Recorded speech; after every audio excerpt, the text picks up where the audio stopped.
கார்த்திக் செத்துட்டாங்கிறதுக்கு உன்கிட்ட என்ன ஆதாரம் இருக்கு? பாடி கிடைச்சதா? இன்னும் இல்லல்ல. எதுவுமே இல்லாம நீ பாட்டுக்கு கொன்னுட்டாங்கன்னு சொல்லி கோர்ட்டுக்கு இழுத்துட்ட. இது உனக்கே நியாயமா இருக்கா? மாயா, திருப்பி திருப்பி அதையே பேசாத. உனக்கு புரியுதா இல்லையா? அவங்க 3 பேரும் கொலை பண்ணதா ஒத்துக்கிட்டு அவங்களே வாக்குமூலம் கொடுத்துட்டாங்க. இப்ப நீ தான் இடையில புகுந்து குழப்ப பாக்குற. இல்ல தெரியாம தான் கேக்குறேன். கொலை பண்ணவங்கன்னு தெரிஞ்சும் நீ ஏன் அவங்களை காப்பாத்த துடிக்கிற? கொலை பண்ணாங்க நீ தான் சொல்லிட்டு இருக்க. ஆனா நான் அதை நம்பல. மேடம், நான் மட்டும் இல்ல, கொலை பண்ணவங்களே ஒத்துக்கிட்டாங்க. ஆனா நீ தான் அதை நம்ப மாட்டேங்கிற. இங்க பாரு அன்பு, கார்த்திக மித்ரா கொன்னதும் வினய் புதைச்சதும் உண்மையா இருந்தா வினய் சொன்ன இடத்துல பாடி கிடைச்சிருக்கணும். ஆனா கிடைக்கல. அப்போ அங்க வேற என்னமோ நடந்திருக்குன்னு அர்த்தம். நீ தான் பிடிவாதமா தப்பான ரூட்ல போயிட்டு இருக்க. கொஞ்சம் வினய் மேல இருக்க கோவம் ஈகோ எல்லாம் தள்ளி வச்சுட்டு யோசிச்சனா நீ உண்மைய கண்டுபிடிச்சிடலாம். ஆனா அதை செய்ய மாட்டேங்கிற. அப்போ அவங்க புதைச்சிருக்காங்கன்னு ஒத்துக்கிற. அங்க பாடி இல்லாம போனதுதான் உன் பிரச்சனை, அப்படிதானே? சொல்லுமாயா, அவங்க சொன்னது உண்மைதானே? கார்த்திக் ரெசார்ட்டுக்கு போனது உண்மை. மித்ரா கிட்ட தப்பா நடந்துக்க முயற்சி பண்ணது உண்மை. மித்ரா தள்ளி விட்டதும் உண்மை. ஆனா அவன் செத்துட்டானா இல்லையாங்கிறது பாடி கிடைச்சாதான் தெரியும். அது வரைக்கும் என்னால அதை நம்ப முடியாது. சபாஷ். அதாவது பாடி கிடைக்கலங்கிற ஒரே பாயிண்ட் வச்சுக்கிட்டு ப்ளே பண்ணலாம்னு முடிவு பண்ணிட்டீங்க, அப்படிதானே? அப்புறம் இந்த புதைச்ச இடத்த மாத்தி சொல்ற ஐடியாவை நீ தான் அவனுக்கு கொடுத்தியா? லூசு மாதிரி பேசாத அன்பு. நீ என்னமோ உங்க பல நாளா பிளான் பண்ணி கார்த்திகை கொலை பண்ண கூட்டம் மாதிரி சொல்ற. கொஞ்சம் யோசிச்சு பாரு. மித்ரா இடத்துல நானும் வினய் இடத்துல நீயும் இருந்திருந்தா என்ன செஞ்சிருப்போம்? நான் கண்டிப்பா மித்ரா செஞ்சதுதான் செஞ்சிருப்பேன். அந்த சிச்சுவேஷன்ல என்னையும் உன்னையும் காப்பாத்த பாப்பேனா இல்ல ஒரு உயிர் எடுக்கிறது தப்புன்னு யோசிப்பேனா? ஏதோ தற்காப்புக்காக உணர்ச்சி வேகத்துல நடந்த ஆக்சிடென்ட், அது இன்டென்ஷன் இல்லாம நடந்தது. இதெல்லாம் புரியலையா உனக்கு? இப்ப அவங்க புதைச்ச இடத்துல பாடி இல்ல. நீ ஏன் அதை வேற ஆங்கிள் யோசிக்க மாட்டேங்கிற? சரி, நீ சொல்றதெல்லாம் சரினே வச்சுக்குவோம். தற்காப்புக்காக பண்ணவங்க உடனே போய் போலீஸ்ல சரண்டர் ஆக வேண்டியதானே? ஏன் நடந்ததை மறைச்சு நாடகம் ஆடுறாங்க? இதெல்லாம் உனக்கும் எனக்கும் பேச நல்லா இருக்கும். இன்னும் நம்ம சொசைட்டில போலீஸ் ஸ்டேஷன் கோர்ட்டுக்கு போறதெல்லாம் அவமானமா தான் பார்க்கப்படுது.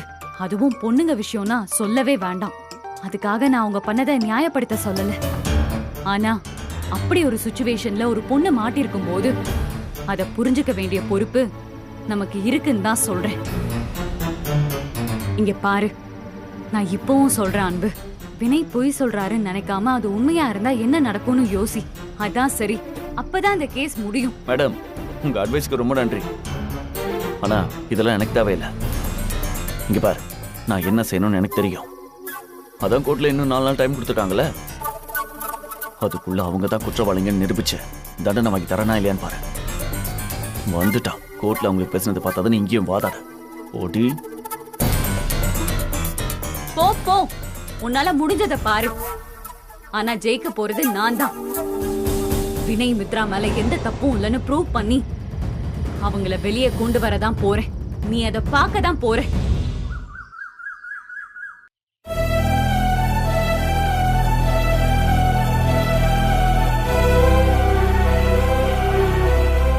என்ன மச்சான், எப்படி எஸ்கேப் ஆன?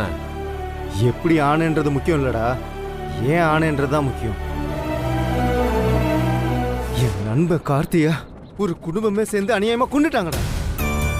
இப்போ செய்யறதையும் செஞ்சுட்டு கேஸை டைவர்ட் பண்ணிட்டு குடும்பமே தப்பிக்க முடிவு பண்ணிட்டாங்க.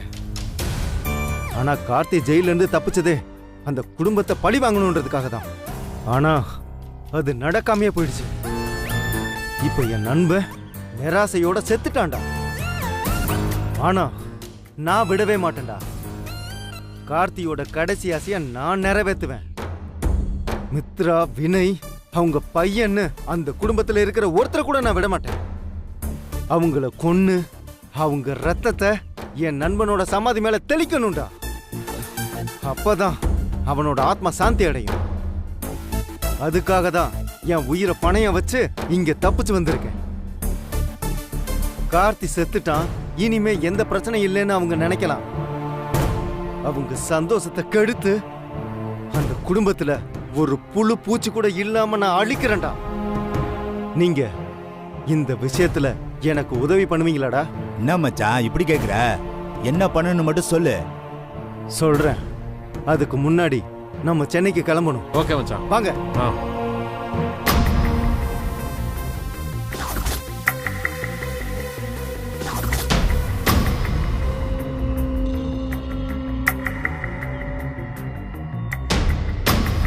மச்சான் அதோ வருதுடா காரு. சரிடா, அந்த காரை நிறுத்து.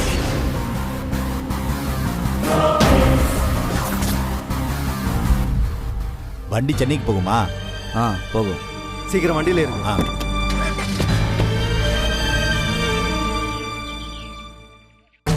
நான் சொல்றது எதையுமே அன்பு நம்பவே மாட்டேங்கிறாரு மாயா. நான் ஏதோ வேணுங்கிற பாடியை எங்கேயோ மறைச்சு வச்சுட்டு கேம் ஆடுற மாதிரி அவர் ஃபீல் பண்ணிட்டு இருக்காரு. ஆனா எனக்கு இது சத்தியமா எப்படி நடந்துச்சுன்னு எந்த ஐடியாவுமே இல்லை. ஷோ இதெல்லாம் யோசிச்சு யோசிச்சு எனக்கு மண்டல காயுது மாயா. இதுல ஊனா மித்ரா ஃபர்ஸ்ட் பிளாக்மெயில் வர பண்ணிட்டு இருக்காரு. நான் இதுக்கு தான் படிச்சு அவர்கிட்ட சொன்னேன், தயவு செஞ்சு நீ இதுல இன்வால்வ் ஆகாதன்னு. இப்ப பாருங்க, புடிவாதமா வந்து ஜெயிலில் உட்காந்துட்டு இருக்கா. இப்போ எனக்கு ரொம்ப கஷ்டமா இருக்கு மாயா. இப்ப பாருங்க, நான் இவளை பாக்குறதா இல்ல இந்த கேஸை பாக்குறதா? சார், அதெல்லாம் அவங்களால மித்ராவை எதுவும் பண்ண முடியாது.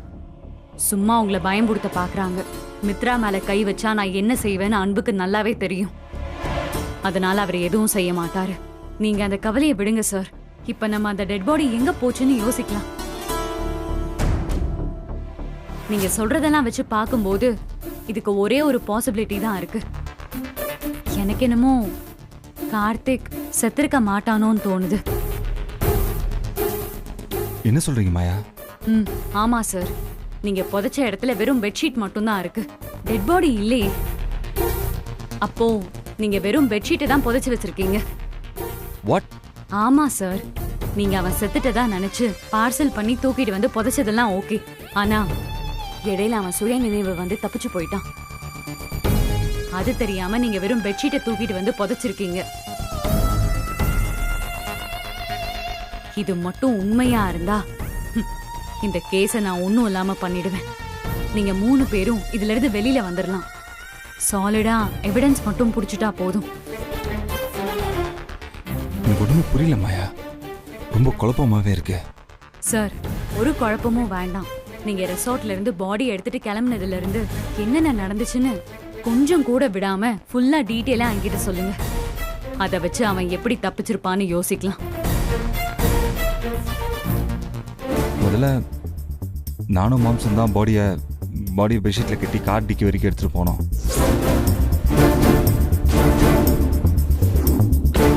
நான் கார் ஓட்டினேன், அவர் பேசஞ்சர் சீட்ல தான் உட்காந்துட்டு வந்தாரு. ஃபர்ஸ்ட் அங்கேயே எப்படியா டிஸ்போஸ் பண்ணிடலான்னு தான் பார்த்தோம். ஆனால் அன்னைக்குன்னு பார்த்து ஏதோ ட்ரக்ஸ் ஸ்மக்லிங் பிடிக்கிறதுக்காக ஈசார் ஃபுல்லாகவே செக் போஸ்ட் போட்டிருந்தாங்க. நாங்கள் ரெசார்ட்லேருந்து வரும்போது அந்த செக் போஸ்ட்டுக்கும் கொஞ்சம் முன்னாடியே வண்டியை நிப்பாட்டிட்டோம். அங்கே ஒரு 4-5 நிமிஷம் நின்றுட்டு என்ன பண்ணுறதுன்னே தெரியாமல் யோசிச்சுட்டு இருந்தோம். மாப்பிள்ள, இப்படியே போனால் கண்டிப்பாக மாட்டிக்கோண்டா. ஆமாம், அப்புறம் தான் இதே மாதிரி போனோன்னா மாட்டி போன்னு முடிவு பண்ணி மறுபடியும் நாங்கள் ரெசார்ட்டுக்கே திரும்பி வந்துட்டோம். ஒரு 15 நிமிஷம் இருக்கும் மாயா. நான் மாம்செல்லாம் மித்ரா பசங்கள்லாம் கூட்டிகிட்டு திரும்ப அதே ரூட்டில் தான் வந்தோம். அப்போது கொஞ்சம் வண்டிங்களும் செக் போஸ்ட்டில் இருந்துச்சு. செக் போஸ்ட்டில் நாங்களும் 10 நிமிஷம் இருந்திருப்போம் மாயா. அதுக்கப்புறம் நாங்கள் வண்டி எங்கேயுமே நிறுத்தல, ஸ்ட்ரெயிட்டாக வீட்டுக்கு தான் வந்தோம். வீட்டுக்கு வந்துட்டு மித்ராவையும் பசங்களையும் செட்டில் பண்ணிவிட்டு அப்புறம் நானும் மாம்சம் பின்னாடி எடுத்துகிட்டு போய் பாடியை புதைச்சோம். சோ அவன் செக் போஸ்ட் கிட்ட தப்பிச்சிருக்கணும், இல்லைன்னா வீட்டில். இல்லை மாயா, அவன் வீட்டில் இருந்தெல்லாம் தப்பிக்கிறதுக்கு சுத்தமாக வாய்ப்பே இல்லை. எப்படி எங்களுக்கு தெரிஞ்சிருக்கும்? அதுவும் இல்லாமல் நல்லா அடிபட்டு ரத்தம் வர வந்துட்டே இருந்துச்சு. ஸோ அவன் வேகமாக எஸ்கேப் ஆகிறதுக்குலாம் சான்ஸே இல்லை. எனக்கு தெரிஞ்சு அவன் ரெசார்ட்டில் இருந்தால் தப்பிச்சிருக்கணும். அப்படி இல்லைன்னா நாங்கள் ஃபர்ஸ்ட் டைம் வந்தப்போ அந்த ரோட்டில் இருந்த செக் போஸ்ட்லேருந்து தப்பிச்சிருக்கலாம். எப்படி சொல்றீங்க? ஏன்னா நாங்கள் 2வது தடவை வந்தப்போ அங்கே நல்ல லைட்ஸ் இருந்துச்சு, போலீஸ் வண்டிங்க அது இது நிறைய பேர் இருந்தாங்க. ஸோ அங்கேருந்து யாரு கண்ணுக்கும் தெரியாமல் தப்பிக்கிறதுக்கு வாய்ப்பே இல்லை மாயா. ஃபர்ஸ்ட் டைம் நாங்கள் வரும்போது தான் கொஞ்சம் முன்னாடியே வண்டி நிறுத்தியிருந்தோம். அதுவும் இல்லாமல் இருட்டில் இருந்தோம். ஒருவேளை அங்கேருந்து தப்பிச்சிருக்கலாம். அப்படி இல்லைன்னா ரெசார்ட்டில் நாங்கள் ஃபர்ஸ்ட் டைம் வண்டியை நிறுத்திட்டு ஒரு 15 நிமிஷம் கழிச்சு வந்தோம் மாயா. கண்டிப்பாக அப்போ தப்பிச்சிருக்கிறதுக்கும் சான்ஸ் இருக்கு மாயா. இது போதும் சார், இதுக்கு மேல நான் பாத்துக்கிறேன். எப்படி எவிடன்ஸ் எடுக்கணும்னு எனக்கு தெரியும். மாயா, நீங்கள் சொல்கிற மாதிரி மட்டும் நடந்திருந்தா எல்லா பிரச்சனையுமே சால்வ் ஆகிடும். கண்டிப்பா அதான் சார் நடந்திருக்கு. நீங்க கவலையை விடுங்க, மத்த எல்லாத்தையும் நான் பாத்துக்கிறேன். அப்ப நான் கிளம்புறேன் சார். சரி. ஏமாப்பிள்ள நான் பார்த்துக்கிறேன்னு சொல்லிட்டு போகிறாங்க. இவங்க வந்துட்டு போகிறத நாம தான் பார்க்குறோம். இவங்க எதையும் பார்க்கணும். எதை பார்த்துக்கிறேன்னு சொல்கிறாங்கன்னே புரியல.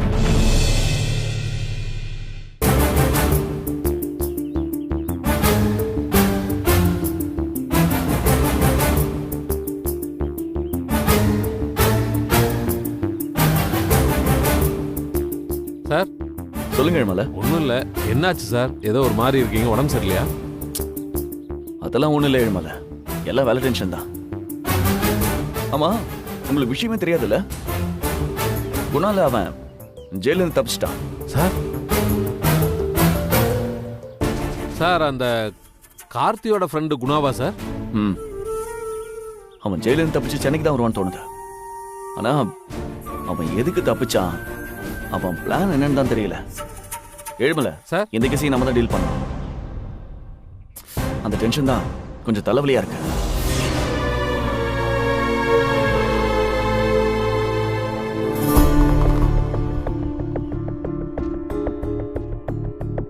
மச்சான், இவங்க தான் நான் சொன்னவங்க.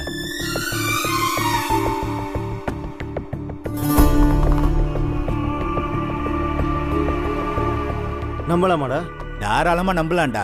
அதெல்லாம் நம்பிக்கையான ஆளு. ஃபுல்லா விசாரிச்சுட்டேன். ஓ, என்னைய பத்தி விசாரிச்சு வேற பாத்திருக்கியா?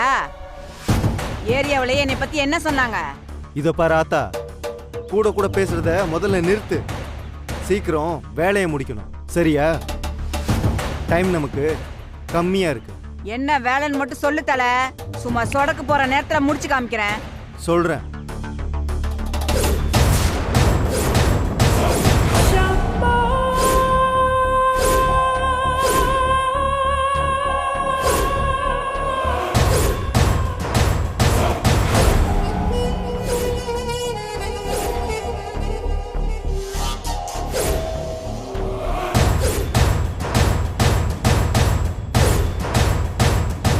என்ன முடிச்சிருவேல்ல?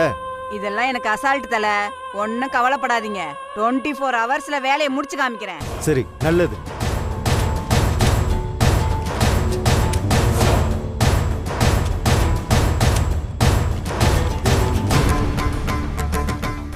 இது அட்வான்ஸ் தான். வேலையை முடிச்சிட்டு மீதியை வாங்கிக்கோ. அப்புறம் பத்திரம், யார்கிட்டையும் மாட்டிராத.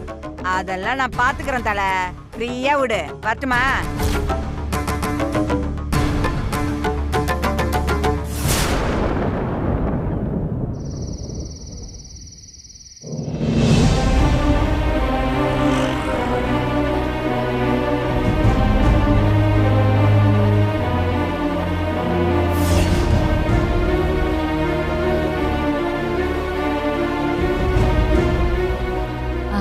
அம்மா. என்னம்மா சொல்லு. இதோ இந்த போட்டோல இருக்கார்ல இவரு, இவரை எங்கேயாவது பாத்திருக்கீங்களா? இவரு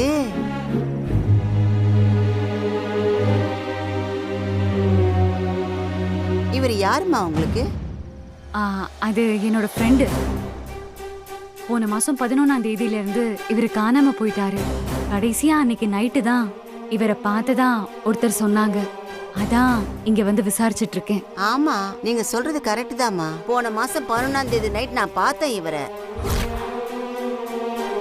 இங்கதாமா பார்த்தேன் இவரை. உண்மையாவா சொல்றீங்க? கன்ஃபார்மா இவர்தானாமா?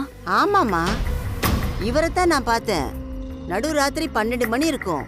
நான் பார்த்துக்கிட்டே இருக்கேன். இந்த ஆள் ரத்தம் சொட்ட சொட்ட நடந்து வந்துட்டு இருந்தாரு. நான் பேயோ பிசாசோ நினைச்சு பயந்து போய் உத்து பார்த்தேன். ஆனா மனுஷன்தான். அதான் எனக்கு ஞாபகம் இருக்கு. வெல்டன் மாயா, வெரி வெல்டன். நீ நினைச்சதுதான் சரி. அந்த கார்த்திக் இங்க தான் தப்பிச்சிருக்கான். அப்புறம் என்னம்மா ஆச்சு? இவரு எங்கம்மா போனாரு? எனக்கு அதெல்லாம் தெரியாதுமா. கொஞ்ச நேரம் நின்னு யோசிச்சாரு. இப்படியே இந்த பக்கமா போயிட்டாருமா. ஓகேம்மா, ரொம்ப தேங்க்ஸ். நான் வரேன். சரிம்மா, பார்த்து போம்மா.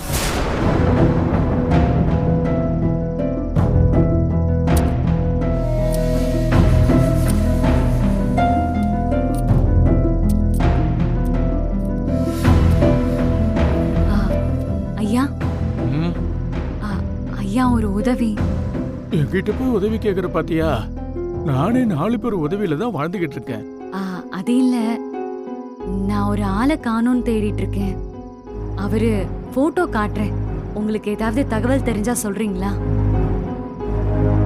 இதோ இந்த பக்கம் தான் வந்ததா சொல்றாங்க. அப்படியா? சரி, காமி பார்க்கலாம். இதோ இவருதான். இவனா? இவன் என்ன செத்துருப்பானே? அப்படிதாம்மா நினைக்கிறேன். ஐயா, ஏன் அப்படி சொல்றீங்க? உங்களுக்கு தெரியுமா? இவரை நீங்க பாத்திருக்கீங்களா? ஒரு 15 நாள் இருக்குமா. நைட்டு ரத்தத்தோட இப்படிதாம்மா வந்தான். யாருக்கிட்டயும் சண்டை வளர்த்திருப்பான் போல இருக்கு. நானும் யாருடா அவன் புதுசா இருக்கானு பாத்துட்டு இருந்தேன். ரோட கிராஸ் பண்றேன்னு போய் லாரியில விழுந்துட்டாமா. அப்புறம் அன்னைக்கு நைட்டு டியூட்டில இருந்த போலீஸ், வெள்ளை சட்டை போட்ட போலீஸ் தாமா, அவங்க வந்து ஆம்புலன்ஸ்ல ஏத்தி ஆஸ்பத்திரி கூட்டு போனாங்க. டிராபிக் போலீஸா? ஆமாமா, அவங்கதான். மணி அப்போ ஒரு 1 இருக்கும். டிராபிக் போலீஸ் தான் வந்து தூக்கிட்டு போனாங்க. ஓகே ஐயா. இந்தாங்க. உதவின்னு கேட்டுட்டு காசு கொடுக்கறியம்மா? சரி, கொடு.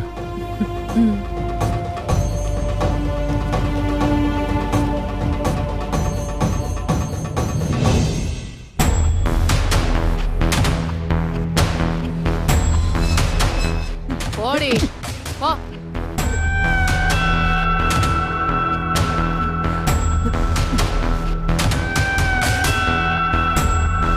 என்ன முறைக்கிற? போட்டனா? அதான் உள்ள கொண்டு வந்து போட்டல. பாப்பா இருடி, இன்ஸ்பெக்டர் வரட்டும், அப்புறம் இருக்கு உனக்கு கச்சேரி. அதையும் பாத்துக்குவான். போனி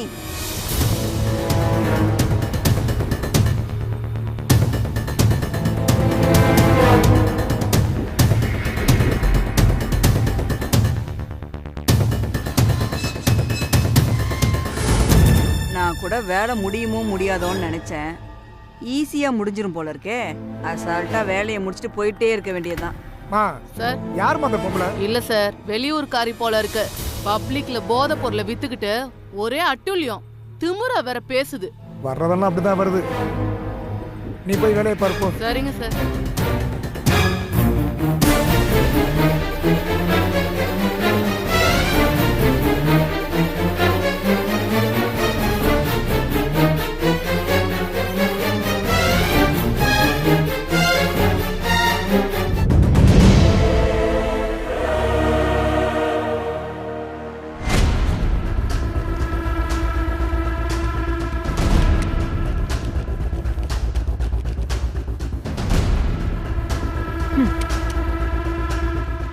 என்ன பாக்குற? வேணுமா? இந்தா.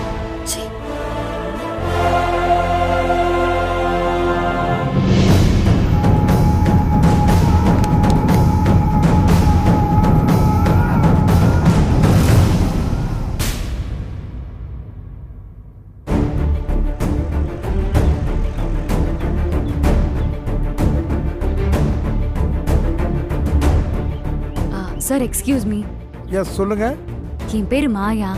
ஹைகோர்ட்ல லாயரா பிராக்டிஸ் பண்ணிட்டு இருக்கேன்.